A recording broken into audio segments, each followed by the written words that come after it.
All right, we're back with the Black and Gold show here as the WGNO Sports Zone works overtime on New Year's Day.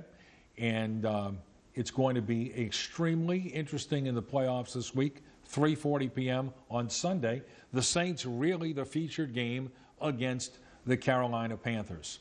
So, based on what you saw yesterday against Tampa Bay, the Saints defense appears to be hurting a little bit, a lot on defense. You can only lose so many starters before it becomes an issue. Do you think that's a problem heading into Sunday? Well, I don't think there's any doubt about that. Anytime you play a team like Carolina with the quarterback that they have in the place, he's capable of making. Not that he makes them all the time, but capable. You'd like to have all your guns on board. You're really worried about the injury zone. The bottom line is the guys are back up for a reason. And so they've got to really be mentally sharp. And the bottom line is, for me, the offense has got to control the tempo of the game. You know, I was watching two games at one time yesterday. I was watching the Saints game, of course, and the Carolina-Atlanta game. And I got to tell you, Carolina was terrible on offense. They were awful. Well, let's hope it lasts one more week. Let's hope it lasts one more week. That'll give us an excellent chance. Because I didn't think we were sharp on offense yesterday. So, and a lot of that could be for a lot of different reasons. But if we can come out and control the ball, I think we got an excellent chance to get to the second round. All right, so the Saints win 11, lose 5. A 31-24 loss at Tampa. Sunday stung, but only momentarily. The Saints have some items to fix before they host the Panthers in the wild card playoffs Sunday afternoon. It was not the end of the regular season the Saints envisioned. The Bucs converted a 4th and 10 in their own 5-yard line as part of a game-winning 95-yard drive. However, the Saints were still NFC South champions for the first time since 2011. Obviously, that was one we felt like we should have won. But bottom line is we are NFC South champions. So the Saints move on to the playoffs Sunday afternoon in the Dome against the Carolina Panthers, a club New Orleans has defeated twice this season, including December 3rd, 31-21.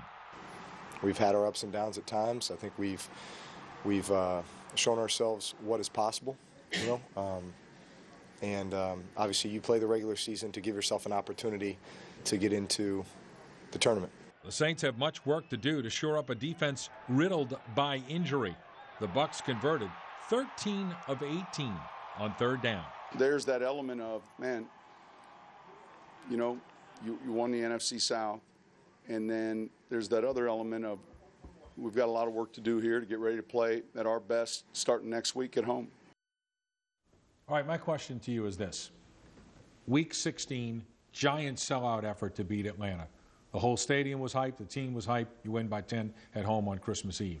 I know it's Week 17. You're trying to win to win the NFC South. You won it anyhow because Carolina lost. Right. But to me, the Saints yesterday looked like a flat football team. Yeah, I don't disagree with that. I think they were a little flat, and I think they made some mistakes that they normally do not make. And again, special teams. Special teams. If they can shore that special team up, listen, every time you can get the ball in Drew Brees' hands, you give yourself an opportunity to win and control the game. That fumble on the punt return was a huge, huge play in the ball game. That normally would not happen. So if you take that one play out of that game, Saints win the ball game. Okay, so we're talking about special teams. How about the Will Lutz fake field goal? It wasn't 2 yards, Coach. It was a lot longer than that one. You're a coach. Are you going to second guess that? Well, yes. I hate to second Coach Payton. I really do. The thing that worried me worse than that was the lick he took.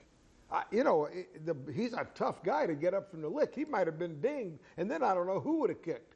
But I'd like to know that it was blocked a little bit better or that we had it a little sure before we went for that. That field goal would have made a huge difference in the game, though, mentally. All right, the second guessing is underway, and you can join us. Your questions, you can always email me, ed@wgno.com. And, of course, you can always tweet me as well at WGNO Sports, and I will pass those along to Coach JT as we continue here on our Black and Gold post-game show in the WGNO Sports Zone. Coming up, the Saints defense is no longer a laugher. How talented are they? They say we will find out very soon. Yeah, I think you got to prove it when it matters. And are the Saints a true Super Bowl contender? We'll ask Coach JT next when we return to the WGNO Sports Zone. Welcome back. We're glad that you are with us in the WGNO Sports Zone. The Saints' defensive progress is nothing short of stellar. Heading into the Tampa Bay game, the New Orleans defense had allowed 30 touchdowns. Last season, the Saints' defense allowed 46 touchdowns. Still, the players say it means little if they do not play like that in the postseason. The Saints' defensive progress is nothing short of stellar. Heading into the Tampa Bay game, the New Orleans defense allowed 30 touchdowns. Last season, the Saints' defense allowed 46 touchdowns. Still, the players say it means little if they do not play like that in the postseason. People are taking notice. People understand what we're capable of, but until we do it when it really matters, when it's for all the marbles, I think we still got something to prove, and I think everybody's still playing like that. After last Sunday's win over Atlanta, Saints head coach Sean Payton called his defense magnificent, and that has certainly been the case in division games. In the first 5 games against the NFC South, opponents scored 21 points or less, and that great play has happened with 5 starters on injured reserve, 6 if you count defensive tackle Nick Fairley, who was ruled out before the season began with heart issues. Defensive tackle Sheldon Rankins says the defense has taken its cues from one of the best defensive ends in football. The leaders like Cam, who aren't taking excuses. We could easily make excuses for, guys like Nick and guys like AJ, going down, different things like that. But at the end of the day, nobody cares. If we go out there and lay an egg and lose, nobody cares. Nobody cares that we didn't have this guy or that guy out there. At the end of the day, you got to go out there and make plays. That's the name of this game, to go out there and make as many plays as possible, no matter who's on the field. And we've been able to do that thus far. The players say it is all about next man up, and that attitude was evident against Atlanta. Linebacker Manti Te'o had 2 tackles for losses and a fumble recovery. But he says one game does not a season make. I think so. It's probably, definitely one of my better games, and now I just got to keep going. It's anybody in the NFL can have a great game. It's the great players that consistently have great games, and that's my goal.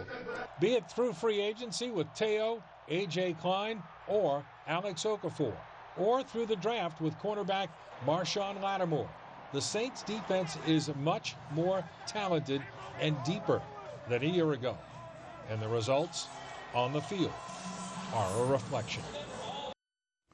Really has been a spectacular offseason for the Saints personnel staff, not only in the draft but in free agency. Well, I thought they did a tremendous job in the draft. They certainly did well in the free agency. I have been extremely impressed with the play of their front 4.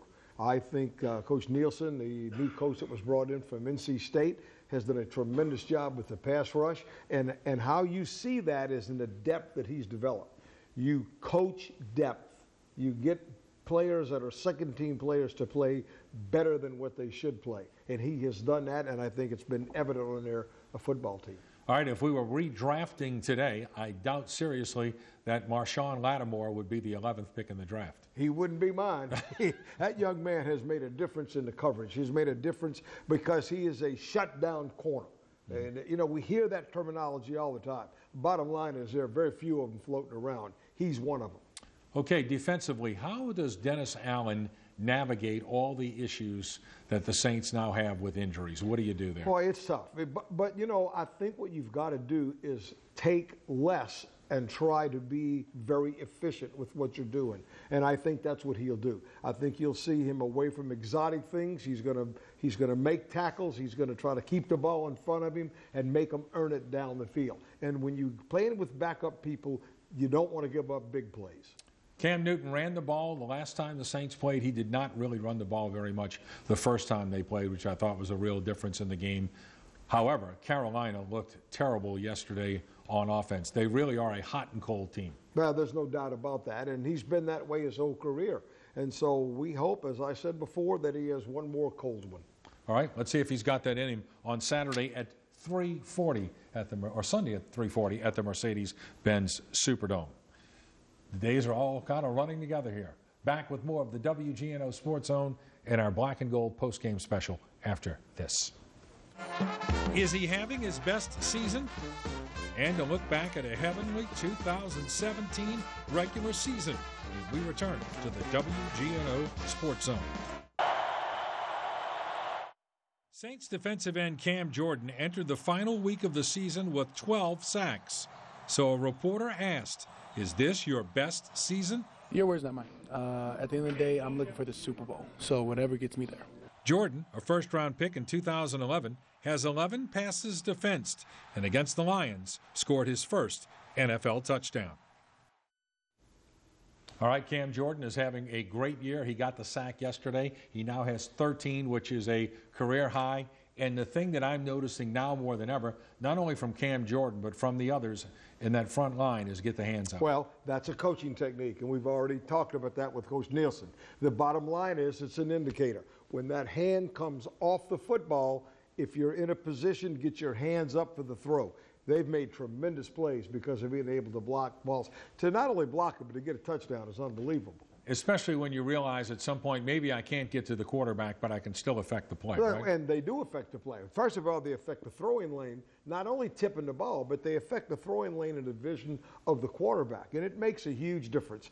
And again, Ed, I can't emphasize to you enough, that is a coaching technique that is worked on weekly. It's one of what we call a weekly must, and Coach Nielsen's done a tremendous job with that front. All right, the Saints have come a long way since the first 2 weeks of the season, where they found themselves in an 0-2 hole to start the year. Here's Karen Loftus with more on when things turned around and the big moments along the way to the postseason. The bleak 0-2 start to the Saints season took a dramatic turn in Week 3 with a win at Carolina. They gained even more momentum with their win over the Dolphins in London. And before we knew it, the Saints had rattled off 8 straight wins, tied for the third longest win streak in the Sean Payton era. In the midst of that win streak, the Saints parted ways with Adrian Peterson, trading the veteran running back to Arizona during their bye week in October. The departure of AP was a pivotal moment for the team, more clearly defining the roles in the backfield, and that's when we really saw the emergence of the Saints' potent run game with rookie Alvin Kamara and Mark Ingram. Those two racked up the yardage and have easily surpassed the mark of 1,000 yards from scrimmage, with Ingram going over the 1,000 yards rushing mark also for the second straight season. As the weeks went by, the nickname for the duo of Kamara and Ingram evolved into Boom and Zoom. Those two were voted into the 2018 Pro Bowl as the first running back duo from the same team to make it in the same year since 1975.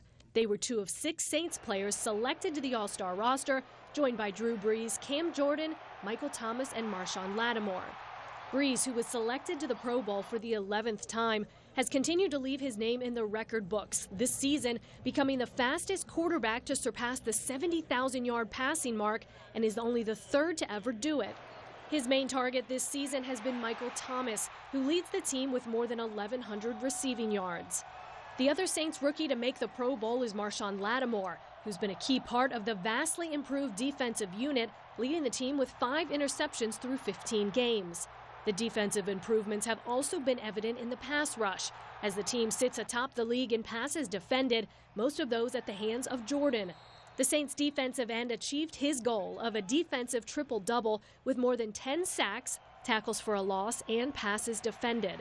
The veteran leadership in the locker room from the likes of Brees, Jordan, Ingram, Ted Ginn Jr., and Kenny Vaccaro, to name a few, combined with their rookies Lattimore, AK, and Ryan Ramczyk, all of them making significant contributions from the jump, has been the winning combination for this team. Their turnaround from the slow start has been a total team effort, ultimately putting them into the playoffs for the first time since the 2013 season. For WGNO Sports, I'm Karen Loftus. All right, I know we've talked a lot about the defense. We have a question from Rocky Johnson. Coach Payton replaced most of his defensive coaches. In your opinion, do you think that has made the difference? And also, will the Saints secure Jeff Ireland? I think that's going to happen for the future because his name will be popping up as a GM candidate. Yeah, I don't think there's any doubt about that. But I think you're exactly right. I think the coaching has made a difference in this year's team. And I think it's evident, certainly the draft, you've got to have good players. But when you coach good players good, you got a chance to be good.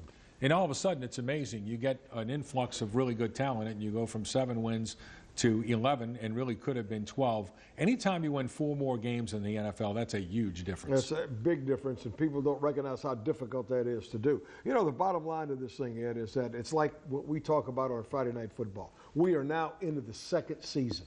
All the things we've done in the past don't count. Those other 2 wins against Carolina do not count. What we have to do now is refocus completely as though that we're 0-0, and let's go play the very best we can against Carolina. All right, let's look at some Saints playoff keys. A couple of things we talked about. Shoring up the defense. This is the last drive. That was a 4th and 10 completion right here. Tampa Bay went 95 yards. They were 13 of 18 in 3rd downs in the game, 72%. That's not good. What can you do to clean that up, Coach? Well, you know, you've got to be mentally sharp and know exactly what the tendencies are going to be, not from the sideline, but on the field. The other thing you got to do is do a great job of minimizing the yards after catch. And that's what happened. You know, ironically, what happens here is exactly what happened in LSU today. Get him on the ground, tackle him. Find a way to get him on the ground and let the defense play, and let's see what happens next. All right, let's talk about key number 2, beating the Panthers 3 times in one season. Of course, the Saints will have to do that to advance. In your opinion, and you know that's going to be talked about ad nauseum this week, is that something that if you were the coach of the New Orleans Saints, you would be worried about?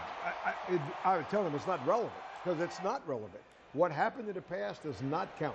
The only thing that counts is that we're starting this season all over again, and this is the first game of 2018. Let's go win it. And the one thing you can't do, and I think experience teaches you this, and I know Sean Payton is a very experienced head coach, don't overthink this week. That's important, don't you think? No, let the players play. Let's get Drew Brees as many opportunities as he can, minimize our mistakes, or let's have no mistakes if possible in the kicking game, and let's give that offense every opportunity that we can give him to get the ball down the field. If you give him enough chances, he's going to find a way to make production. So here's what has to happen this week. Saints have to win on Sunday.